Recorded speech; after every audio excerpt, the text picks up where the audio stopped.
when Donald Trump basically forced himself on the mourners in Pittsburgh. The mayor had said, "Please wait, please don't come now." The rabbi emeritus at the synagogue said, "Please wait, don't come now." The president of the synagogue basically said, "Well, if he's coming, we will welcome him," because what choice did he have at that point? And at one point there were literally thousands of mourners who turned into protesters, who basically, stopped the presidential motorcade from heading to the temple. He ultimately made it, but it was he had to go a different direction. He was there for about 11 minutes, and the only thing he tweeted was, "I was treated really well when I went there." I mean, it's just all that aside, you made a really good point in the last hour, and I want to reiterate it because I think it is very astute. We were talking about this shooter who considers himself a white nationalist, and the question as to how conscious is what Donald Trump is doing, and the big tell about his consciousness. And you made this point, and I think it's absolutely 100% correct. Is when he was arguing just a night or two before this shooter shot up these people in the synagogue, that he was a nationalist. And he said, before he said that, he says, "I know I'm not supposed to say this. I know you're not supposed to say this, but I'm a nationalist." He is expressing the awareness that there is a problem with what he is saying, that civilized society knows what that means, and he's going to be one of those guys anyways. I mean, it's basically like, it's the equivalent of the KKK guy coming to town with the hood on and saying, "You know what? I'm taking my hood off." Yeah. And that's what he did. It's obviously not exactly the same, but that's the dynamic. And it shows a level of consciousness about what he's saying. And he certainly knows that this caravan that is coming, we don't even know that it's coming to the United States, frankly, in terms of like it is a group of about 3,000 or 4,000 people who are in southern Mexico. They are a month to 2 months away on foot if they were to come directly to the United States. The idea that you would send 5,200 troops to the border with Black Hawk helicopters, with night vision goggles, and wait for 2 months, right? For this possible, caravan of families with another 7,000 troops at the ready. This is absurd.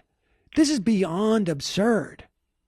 Well, do you know what I think it is? I mean, it is absurd, of course. I mean, and we've said this, you and I have talked about this before, there is no crisis. There is no danger. These people aren't dangerous. They're coming to turn themselves over to the authorities and apply for refugee status. It's ridiculous that this is being ginned up into a big thing. And when you look at Fox News and the horrifying stuff they're saying over there about bringing in smallpox, which has been eradicated since 1980, and leprosy, and they're bringing in disease, and they're going to disease our children. I mean, it's grotesque. It's Nazi stuff. I'm sorry. There's no other way to put this. It just is. It's Nazi style. Demeaning, demonization, right? Of course, demonizing of an entire group. It's grotesque. But the thing what Trump is doing is he's wagging the dog. I mean, what you normally think of wagging the dog is that you start some kind of foreign proxy war to sort of divert attention and rally around the flag and do all that. Well, Trump's really not in a position to do that. He's got wars. He could start a big one, but the chances of that. This is much more his style, which is he's sending troops. He wants this vision, right? He wants these pictures, and I really hope the media understands what he's doing here. He's desperate for these pictures of the military going down to the border. He's expressed admiration for the DMZ between North and South Korea. His boy, that really looks good. They've got 32,000 troops, but on that border, and they don't let anybody in. And I'm going, of course, he's a moron. not understanding. It's that North Korea won't let anybody out. That's the problem. They shoot them if they try to leave. So he's completely misunderstanding the system there, or whatever. But he loved the way that looked, right? I mean, he just has a vision of military on the border marching around wearing their uniforms, Black Hawk helicopters flying overhead, and having this, we're getting tough here. This is his vision, and that's what he wants the media to show over the course of the next few days before the election. That's why he's sending them now. I mean, it makes no sense, of course. I mean, this caravan, which is probably going to be way fewer than numbers. Many of them stop in Mexico, they apply for refugee status there. Whatever. This has happened before. They're not going to be coming in large numbers all at once, pounding on the doors of the great United States. But that's why he's doing it now, of course, is for the election. So it's a wag the dog scenario, and he is dying for that. I mean, and it's going to cost, by the way, billions of dollars. You don't send, 5,000 troops to the border, and he's going to build tent cities, he says. That costs billions of dollars, too. I mean, he's spending money for nothing. I mean, this is billions that are going to be spent on this show. It occurred to me we should have let him have his stupid military parade. It would have been cheaper. Because what he really wants is to have this show of force and to impress all of his, foreign, fellow authoritarian right-wingers with his toughness and impress his base for the election. And it's pathetic.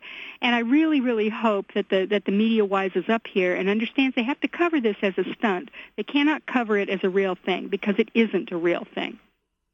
Yeah, I absolutely agree with you. And it was interesting to see once they had made the decision to send the military down there, it was as if they this scratches that itch, but we still need that itch. And that's when we heard the narrative, at least on Fox, like literally, on the Majority Report, I pulled like half a dozen clips over the course of like a 36-hour period where every Fox commentator all of a sudden starts talking about the potential for diseases coming in. And as if like, okay, yes, we sent the military down there, but now, this stuff could be airborne. It could cross the border, just in a sneeze or something.